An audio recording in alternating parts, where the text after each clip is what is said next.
This episode was taped in the Money News Network studio, brought to you by U.S. Bank. I'm Nicole Lapin, the only financial expert you don't need a dictionary to understand. It's time for some money rehab.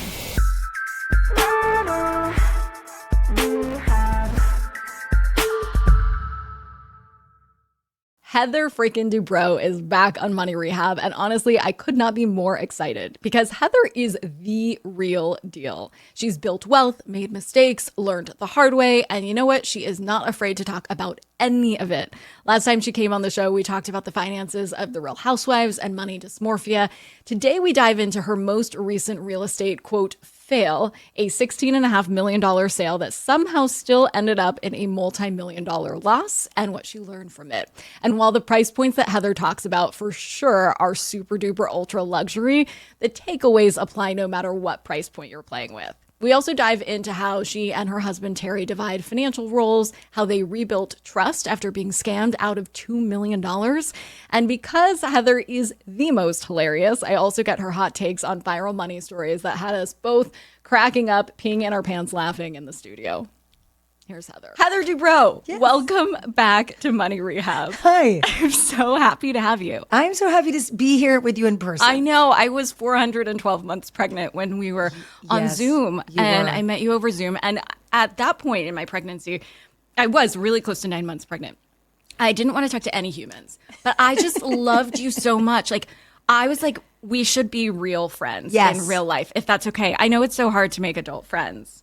No, but this is how you make adult friends. I have to tell you, I mean, I've had a podcast for over a decade, and I realized maybe like a few years into it that, you know, because you don't really realize why you're getting into this game, right? First, it's like, oh, I need to expand my brand or send my message out or sell books or what, you know, whatever it is.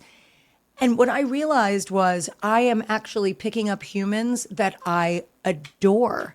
And how fun that is. It is so fun to think of it that way. But this is how I'm going to make adult That's how I met. Friends. That's how I met Laura Wasser. That's how I met you. It's how I met Allie Webb. All these amazing humans. And you know what I really love about this community that we're all in together is that we're all the kind of friends that it's not work. Mm-hmm. So if like I haven't seen you or spoken to you in quite some time, I'm so happy to be sitting with you. And we just before we started made plans for lunch. So. Isn't that great? And it's not like, why hasn't she called me? And what's going, you know, it's just nice. It is so nice. That's the thing about adult relationships with women who have a lot of shit going on. It's like, if I haven't talked to you in a year or something, like it's fine. Or if you cancel, and you just pick up. Yeah, totally. I know. I caught you up. The house burned down, everything, lost everything. No big deal. Let's get back. I'm in an apartment. Here we go. But I really I wish we could burn my storage down. No. Do you really wish that sometimes? Like, do you wish you could start over?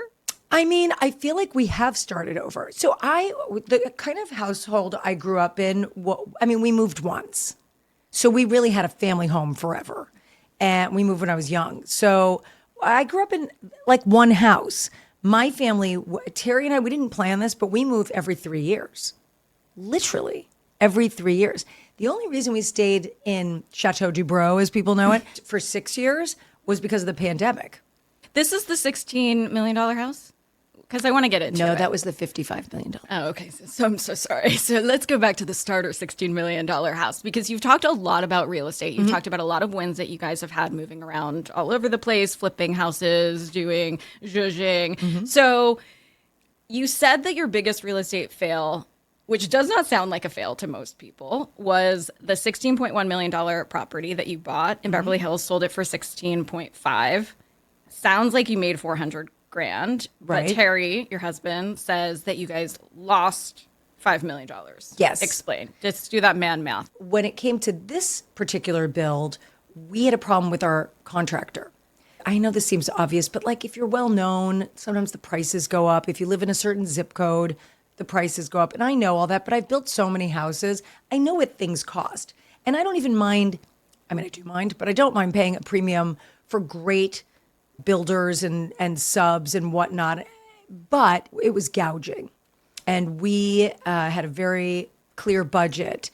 And 9 months into the project, he came back to us with a budget that was $8 million over the very clear budget. And that's... What was the budget? The budget was $15 million. And he came back at like 23, 24 million. And that's a lot. starting. And if you've ever built a house before, you know that It's always over time, over budget, but not that Always. much. No. But that's the starting one. I mean, I said 15 thinking we'd swell to 18, 19, and I was okay with that. But it just got out of hand. I'm not good at math. You're going to have to start subtracting for me. But the other thing to note is, all right, carry costs, you know, just owning the home, property taxes, fire insurance. Fire insurance before the fires. Was still Earthquake is nothing. Fire insurance was like $150,000 a year. And then after the fires, they wanted $450 a year.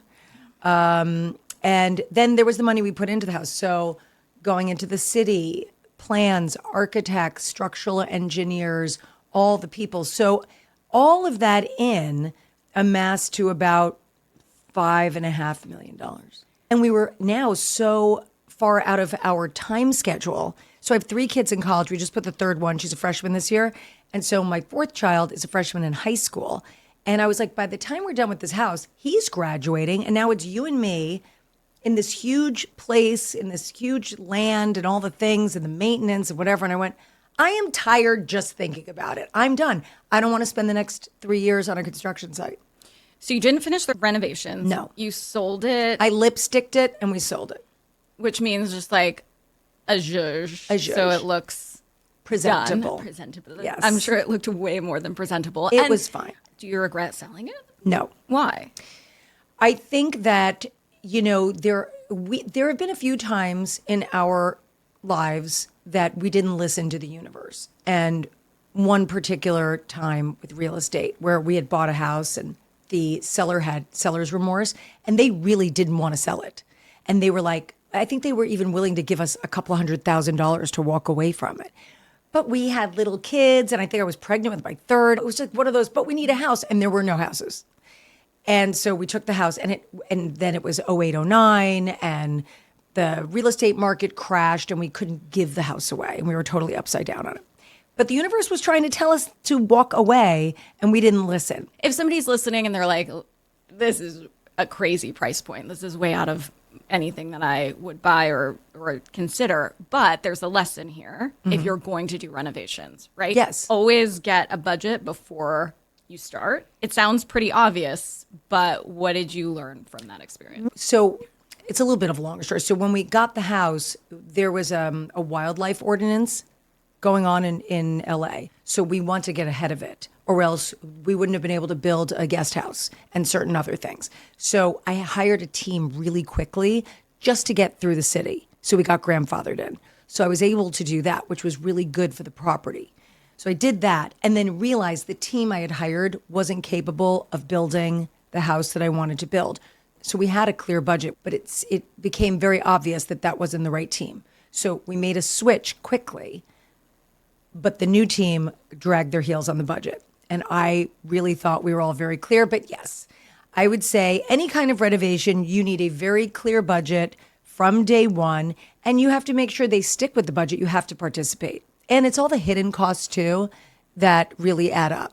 Well, it's also when you have a line item or a budget for like faucets or something, and you've agreed to that. And then they show you the faucet in your budget, and you're like, I don't like that faucet. I want the nicer Yes, faucet. and that's how the it's budget hard. swells. But I think one of the problems from what I have seen, and listen, there's great contractors out there, but there are also a lot of people out there that want to take advantage and they want to eat up your profit.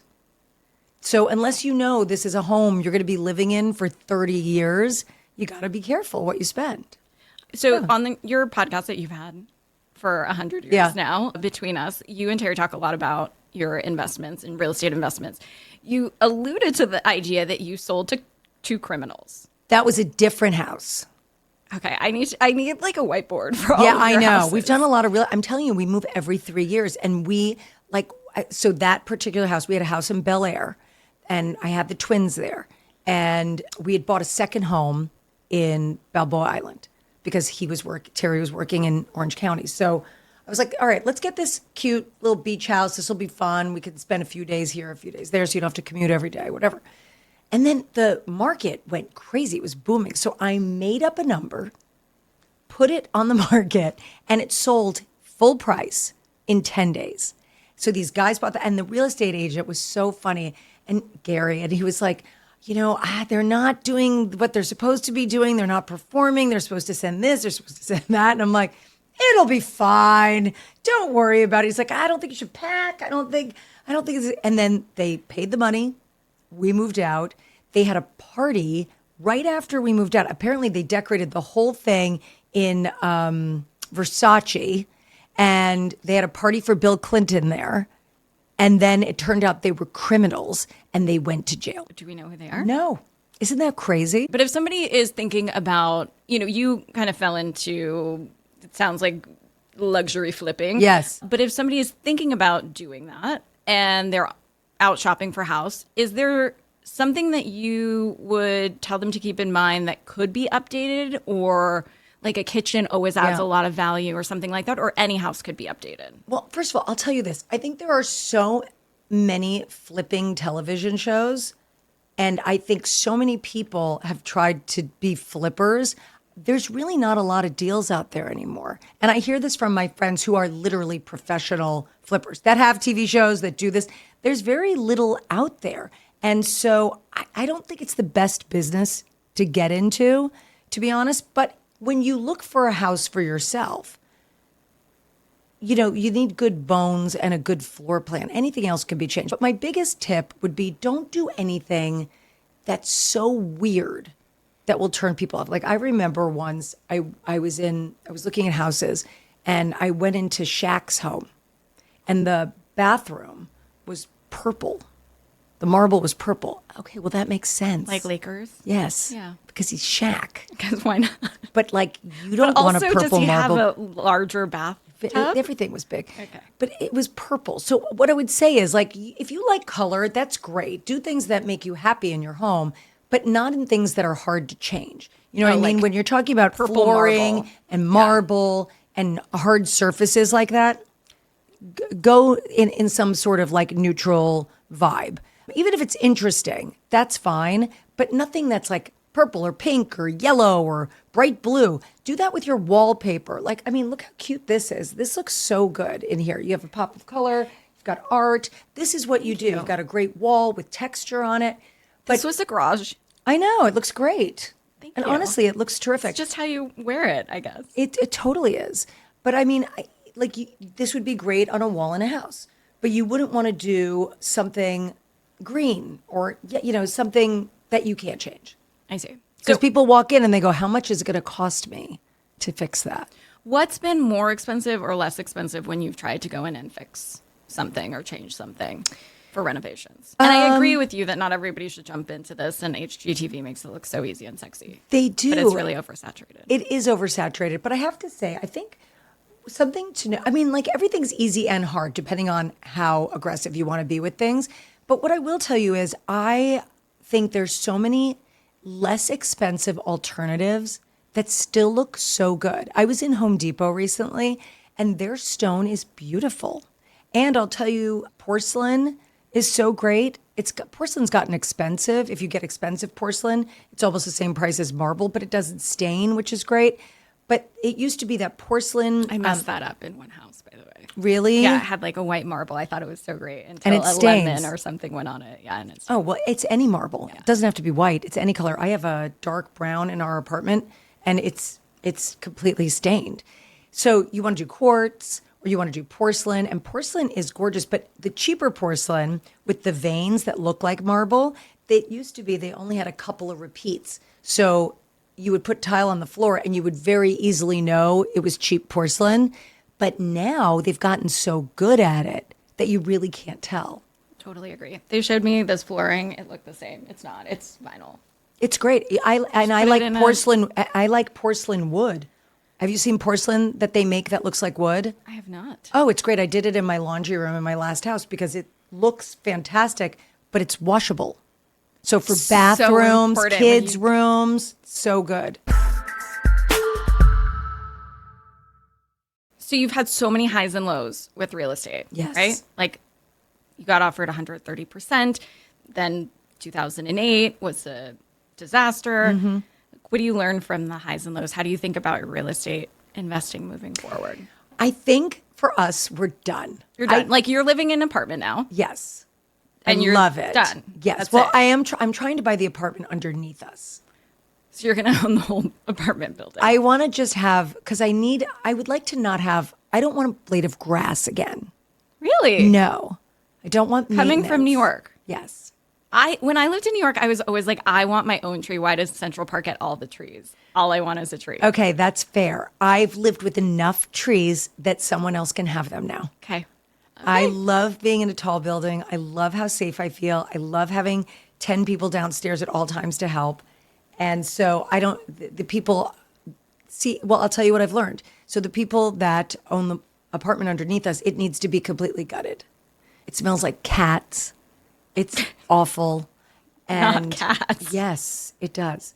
And they're very unrealistic about what it's worth, but the comps don't support it. I refuse to overpay for that. If it's not meant to be, it's not meant to be. I could overpay for it and just get it and do it. Would my life change? No. It's not a huge amount of money, but it's enough money that it doesn't make sense to me. I won't do it. I appreciate that about you. It's about the principle.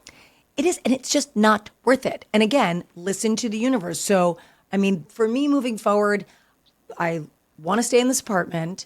And then I think someday we'll probably have like an extra house, like in the desert or something, somewhere where we could go with the family and, do the holidays or whatever it is.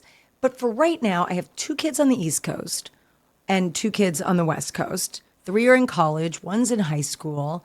And I mean, who knows where we're all going to end up? I never thought, we're going to flip houses. This is going to be our thing. It literally, every time it happened, was a knock on the door. Explain. Like even our last home, our Crystal Cove home. This is the $55 million. Yeah. Josh Altman, it wasn't on the market. Josh Altman, who I didn't know at the time, was blowing up my social media, calling my podcast studio. Like, I need to get in touch with Heather Dubrow. I'm like, who is this guy? What does he want? So I had Terry call him. And he was like, I have a guy that wants to see your house. And I'm like, whatever. So I said, yeah, you can show it. I said, but it's 22,000 square feet. There's hidden rooms. No one's ever seen it. Because even on the show, we didn't show every room. What do you mean hidden rooms? Like, is there a sex dungeon or? No. No sex dungeon. But, like hidden doors and panic room and just cool things like that, a music room, just like little hidden spaces that we didn't. First of all, I was always really careful with the show because just for safety reasons, I didn't want people to have like a blueprint, of my house. Like potential robbers. Yes. And there were a lot of home invasions around Newport Beach at the time. So that was sort of scary. But anyway, so I said to Josh, I go, yeah, come over, whatever. I so didn't think it was serious. I went for a run. I was sweaty, no makeup, with a baseball cap on when Josh arrived with this billionaire guy and his entourage. And I was like, hey, come on in. I gave them a tour like I was giving you a tour. Like I had these drawers next to my shower that heated the towels. And I opened the drawer and I said to him, I'm like, touch it. Glorious. Touch it. And he did and whatever. It was so funny. So there's a price for everything. Everything. When Josh Altman knocks on the door with billionaire Hell entourage. yeah. Listen, everything's for sale. I mean, except the children, and some of them are questionable depending on the day. But no, I mean, to me, it's brick and mortar. I'm not sentimental about things like that. It's just a house. Okay, a drawer that heats the towels, genius. Yes. And a panic room, which I've always dreamed of. This sounds kind of morbid, but like I always wanted a bunker room. Yes. I don't want a panic room. What is the difference? Okay, so a bunker is, to me, sounds Like a like doomsday something situation. under the ground, doomsday, and everyone's dying but you. I don't want to live in that scenario. I will go. It's fine. I don't want to be the last one standing. I don't Not want like- to forage for food. I'm not built for that. Okay. Don't put me on Survivor. I don't want to be naked and afraid. I don't want to be on the Traitors. That just all Apocalypse sounds edition. very uncomfortable. No. A panic room is like there's someone in your house and you hear something and you run into that room and you close the door and there's a phone in there so you can call the police Okay. and they can come save you. And it's camouflage And from it's the camouflaged, outside. yes. Cool. So was that there before you moved in, or did you? No, come up we with built that house from the ground up. Oh. I designed that house. So I love how much you and Terry are talking about finances. Yeah. On the pod. Obsessed. Thank you so much for doing that. Yes. So it sounds like he's overseeing real estate investments. You're doing day-to-day financial management. So I do day-to-day financial. I mean, we have a bookkeeper and we have an accountant that is way above me. But I handle day-to-day money. Real estate is sort of a joint effort. He tends to find real estate. I build the houses. But what Terry does is he invests our money. That's his clear lane, is investing. He's great at it. Stock market investing. Stock market, venture capitalism, all that kind of stuff. That's Terry's venue. So you guys have like clear financial swim Yes, lanes. we do. So with couples and finances, is that something that's worked out for you? Would you say like divide and conquer, or where have you guys? I think you have to figure out where it's good for you. I can't remember, but you and I may have talked about this before, but we had a really bad, situation where Yes. Terry made an investment. $2 Do you remember? million Yeah, and it was scam. $2 million. But I swear, I told you then, and I'll say it again. I know for a fact that there is a reason that happened, because if that had not happened, we would have made a bigger mistake somewhere down the line. And I was so mad at myself that I was like, I'm like my mom. Like why do I have no idea? Like where or what do we have any DBA accounts? Like, or do we have Roth IRAs? Like, what is going on? I didn't know. So it was then that you got Yes, into it. that we changed everything. And I will tell you that the majority of our wealth was born from that moment. Interesting. Yes, 100%. Well, since we talked, this has been in the news quite a bit. Calvin Harris is accusing his financial advisor of stealing $22 million. Andrew Day says her former manager stole $1.6 million. They're obviously in the thick of the fallout here, but from your situation, is there any advice that you would give to them? We don't have a money manager. I know there's really talented people out there. Not everyone's a crook. But if you're going to have someone manage your money, you have to know where every dime is. You can't hand someone, I mean, it's just so crazy. It's like giving your sister, you hold my allowance for me. Yeah, right. Please. Just the notion of being blind or allowing someone to sign your checks is so crazy to me. I have a new assistant. So my last assistant got married and went off and moved and all the things, and love her, happy for her. But I was trying to find a new assistant. And so I hired someone that didn't work out. It was very short notice. I realized it wasn't going to work out. And she said to me, like after a week, she's like, look, I know you're not ready to give me your financial information, but when you are, I'm ready to jump in. I thought to myself, what I'm never are ready you for talking that. about? You're never getting my financial information.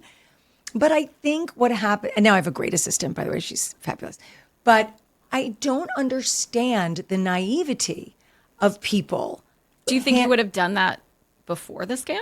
No, me Never. give someone, no. So this didn't give you trust issues. Well, I mean, yes, only because we put our trust in someone we thought was an accountant that turns out to be a tax preparer. Yes. I mean, but I mean, in our defense, I guess, he was vetted by someone famous, but this is the problem, famous and wealthy. And so it was like, oh, he's his guy. So of course he's good. We don't need to vet him, but you do. And I'm sure that Calvin Harris et al. Were probably given that person from someone that they trusted. And they said, oh, he handles so-and-so and so-and-so. He's great. He's made them a fortune. You should do that. And you trust that. But my gosh, when it comes to money, you're in charge of yourself. So you don't think you'll ever work with a financial advisor? No, You guys got it. we've got it. We never have. Or how do you vet people now, even if you get a recommendation? And by the way, you don't need to justify it. Like, you got scammed. That's crappy. Yeah, but it And was our fault. It was totally our fault. What could you have done? He didn't ask the right questions, and I didn't ask him the right questions. You know, he was personally guaranteed by this sort of pretend accountant and this other attorney, but I never asked him what the collateral was. And Terry didn't ask them, and it was just, there were so many red flags that we ignored separately and together. that, it was such a mess. I think for us, we feel more comfortable just handling our own thing. And now thinking. And look, let's be honest. We're not, the Kardashians who are dealing with billions of dollars. That is something that I think when you're in that realm, maybe you do need outside people to manage your wealth in certain aspects. But would I give them all of it? No. How would you vet people now after those red flags from the CPA, not CPA guy? Yeah, obviously you start with the recommendations. And then, I think you have to hire attorneys and people to look into them. But it sounds like the guy lied, just straight up lied. Oh, yeah, he lied to us. But had we looked into him, I don't think it was probably a huge leap to figure out that he wasn't a board certified accountant. Yeah, but also Terry knows. You could say board certified, whatever, doctor. Exactly. Do people actually go look it up? No, and that's the problem. And that's why people end up on botched, because they go, oh, I have a friend. She's the plumping princess or whatever they call her. And then they're injecting cement into your face and you have no idea what they're injecting in there. It's the same exact thing. But you think, oh, so-and-so went, she looks great, so I'm just going to trust that. You can't. I'm telling you, you shouldn't trust a doctor that way, and you shouldn't trust an accountant that way. You have got to vet them. Verify their certifications. You must verify. And I don't know how to verify this off the top of my head with financial people. I would have to, honestly, I'd like to hear your answer for that. But for doctors, just because they say board certified, what does that mean? What's the board? There's only one plastic surgery board, the American Board of Plastic Surgeons. That's it. Yeah, for financial, you would look up CFP. If they have a CFP, you go to the CFP website. You would check if they're registered with FINRA or the SEC, if they're part of an RIA, like a registered investment advisor. And so if they are an IAR, an investment representative advisor, they would be part of an RIA, whatever. This is all it's important. But now I know I'm just going to call you. I got it. Yeah. I got you. Anybody that you're potentially going to work with. Listen, or if I'm God willing, we get to that status, I'm calling you. I got you. And if I need a plumping princess, I'm calling you. Yes, please. You don't need anything. You're perfect. So much. You and Terry have grown so much wealth together, though, which I love, and you guys are really open and honest about it. But it sounds like there was a period of lifestyle creep where Terry was getting a little spendy, excited about money. No, I would say the exact opposite is true. He's not a spender at all. He's actually the opposite. What is so crazy about him is that he grew up with not a lot of money. And he is completely self-made. He put himself through medical school and all the things. And what he always says is that now that he can afford it, he doesn't want it anymore. Like when he was younger, he wanted that Ferrari or this watch or this whatever. And now he doesn't care. He wears literally black scrubs every day. And then his clothes, it's not that it's not expensive, but David Heil, who owns David August, makes all of his clothes. But we go twice a year, he gets clothes made, and then he doesn't think about it. And they're just there. So do you guys work on a budget? We don't have a budget. I'm in charge of the money. So I spend what I feel like we need to spend on our family, and everything else gets invested. Or if you get a big check, are you investing a portion of that? How does it work? Right now, no. Right now, we're very much into spending what we make. Okay. But it sounds like you can. It's not like you are doing that recklessly. No, we are not reckless people. I'm telling you, I don't like debt, except for debt that makes sense. We are very into buy, borrow, die. It sounds like you guys really work together on all sorts of financial decisions. So we had a meeting with some financial people to discuss, what to do with our money for the kids. Like estate planning. We have all that. We have all the estate planning, but it's like, what's the next step of that? And what can you do with your money? The point is, when they started telling us everything and what was going to be taxed, and then the tax is so much money that I looked at Terry and I go, well, I asked them, I said, what do people do with their money? They go, they give it to charity because they know that the government's taking so much. So instead they just give it all to charity and all these different things. And we do give a lot to charity, and that's in the estate also and all of that. But I looked at Terry and I go, all I heard from that meeting is we need to spend more money. Because the government's going to take it. That was the takeaway for both of you? Yes. Well, I love that you're so open and honest about it. I talk about it with you because we're talking about financial things, and if people want to hear about that, that's fine. And I really don't have anything to hide. But like, this is not a conversation I can have on the Housewives. But didn't you just have this conversation with this woman named Gretchen? We did talk. Well, not this conversation. Okay, tell me the conversation. Okay, what happened was she has been with her life partner for 16 years. But back when they were dating on the show, on camera, she had told me she couldn't marry him because of his financial situation. So now all these years later, they're still together and whatnot. And one of the other girls said, are you guys going to get married? And she gave some answer that didn't make sense to me. And I go, but that's not what you said. You said you can't ever marry him, which is fine, but because of the finances.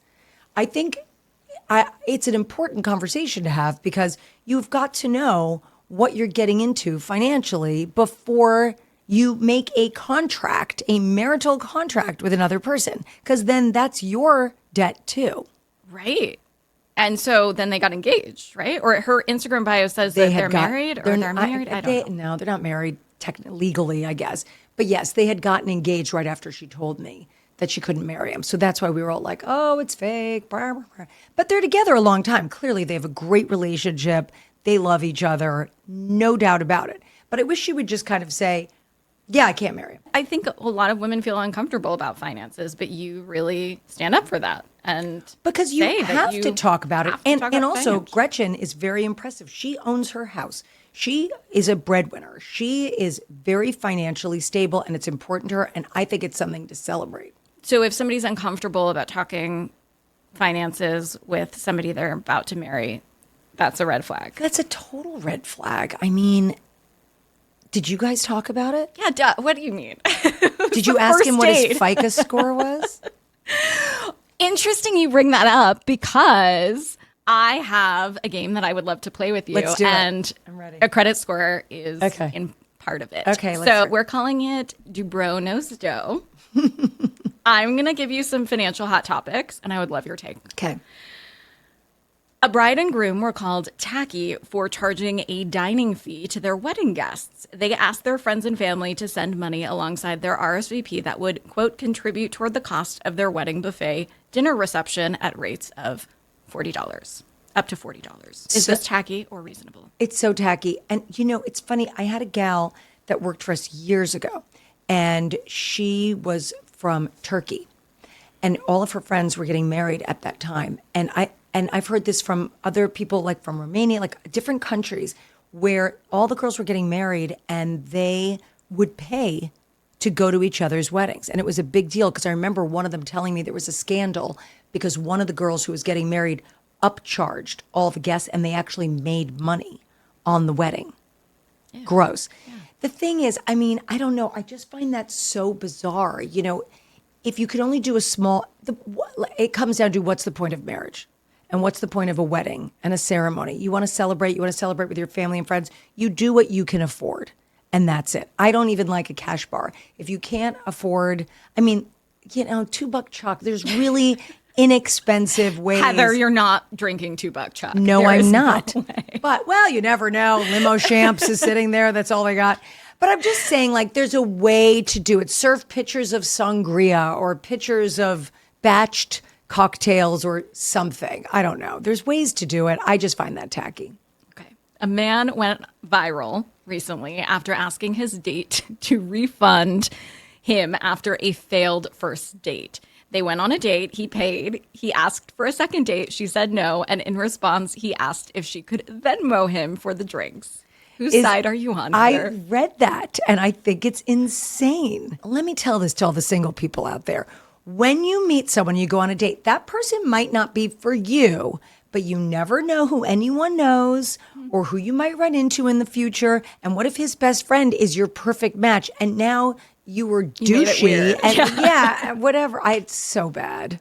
So tacky. There was a recent study that showed almost 2 in 3 Americans believe that spending more on a date will lead to a successful relationship. What do you think? No, definitely not. What was your first date? We went on a blind date with another couple at Ivy at the Shore. So that was expensive. It was dinner. But I mean, I don't, honestly, Terry and I have been together 29 years. I'm not really sure I remember any first dates. But I mean, it's all about the connection. I don't think it has to be expensive. I think the first date has to be short. Don't put too much pressure. Like, I think actually a dinner date's too long. Meet for drinks, meet for coffee, something finite. Okay. There is a dating app, so back to credit scores, called Score that failed. It was an app that required users to have a credit score of 675 to join. Would you swipe left on someone with a credit score below 675? Probably not. Left is that the bad one? I don't even know. I would say I wouldn't go out with the bad credit score guy. Oh, really? Yeah. When Probably did you ask not. Terry about his credit score? I didn't. He was a doctor. Heather, a credit score doesn't mean you're rich. It just means you're responsible. It's true. However, this was a guy that, remember, so here was the other thing. Like when I met Terry, I really didn't like him. I was 27 and he was 38 because we're 10 and a half years apart. The half is important. And so to me, I was in my 20s. I'm on a TV show. I'm living my best life. He's almost 40 and he's a doctor. It was very old. I don't know. Wasn't my jam. I didn't think to ask then it about the became credit your score. jam. He drove a Porsche. He was a doctor. He had a white coat. And here we are, 29 years. And His credit score is good, but not as good as mine. oh, what's your credit score? Do you know? No, I just saw it, but I don't remember. now. 700 something? It's very high. Yeah, that for you. It's good. But it's higher than his. I'm very responsible. Yes, I don't know why Love that is. that even better. Yeah. I mean, we actually had the CEO of FICO on the show, What'd and he he said his assistant's credit score is higher than his because she's more responsible with payments. Oh. And it doesn't have to do with how much money you have. It Right. just has to do with how consistent you are with payments and how much you spend on a credit card compared to your limit, utilization, and stuff like that. Right, but that's why it's important to have your kids have credit cards. Did you do authorized user for them? Our kids, the older 3 are all old enough. They all have credit cards because I wanted them to start building their credit scores. Amazing. Yeah, you can do it on some credit cards. They allow you to put your kids before they're 18. So you can, as long as you're responsible with their Yeah, but credit, I wouldn't help do them. that. Really? But not with the credit card. They don't get to use the credit card. Oh. They just sort of piggyback on your Oh, I see. credit. Yeah, no, that sounds like a good idea. I wouldn't give my kids, although they have debit cards. But that was the first way to teach them about, check your account, see how much money you have. Another viral story, a woman called out her boyfriend for not paying for her 18 friends at her birthday dinner. This is the opposite take that influencer Tinks got roasted for last year. She said that if you choose the restaurant for your birthday dinner, you should pick up the tab.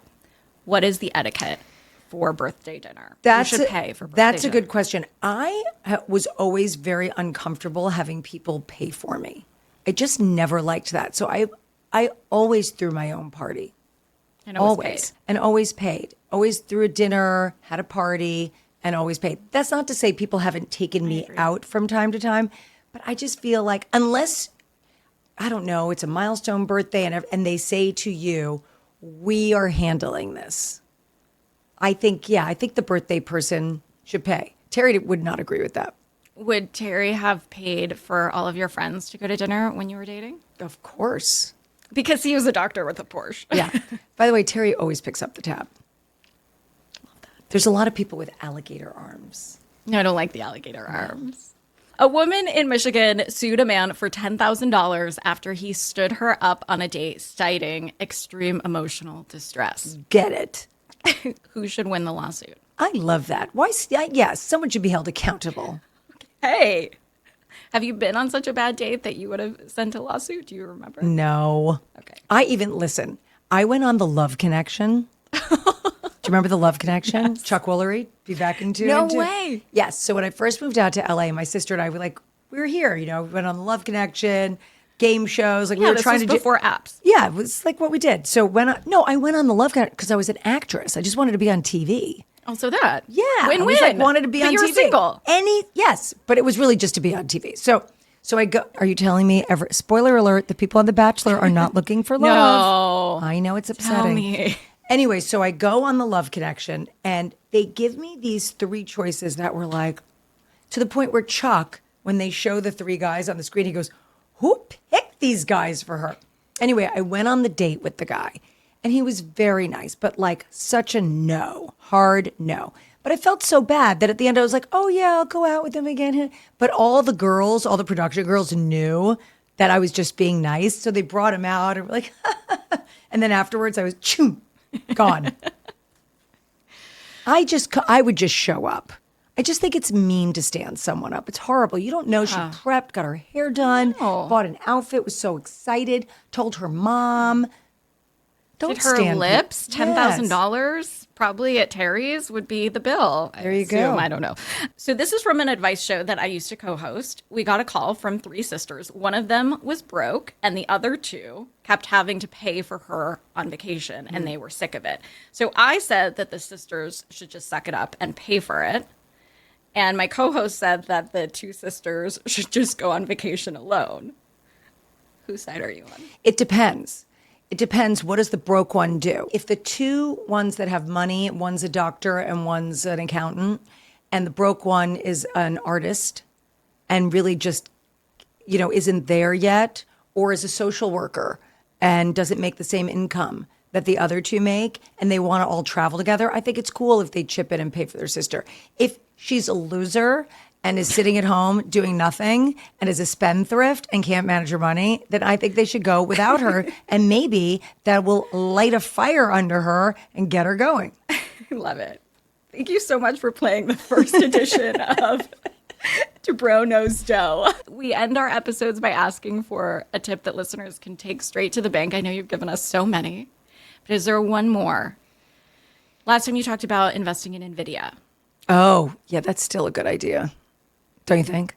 I mean, it's pretty expensive right now. It's pretty high We talked right now. about Terry came on at the very end and he was telling us like where you guys invested, at what number. To be honest, even though we lost all that money from the house, we took the money we were going to build that house with a couple of years ago and put it in NVIDIA.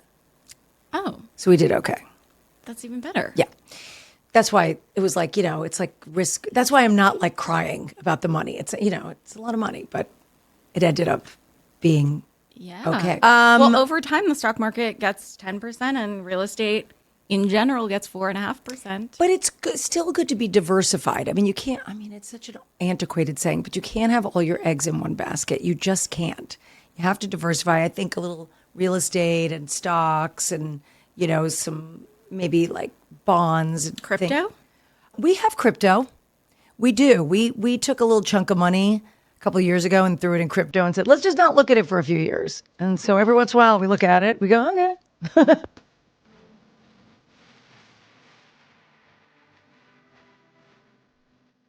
Money Rehab is a production of Money News Network. I'm your host, Nicole Lapin. Money Rehab's executive producer is Morgan Lavoie.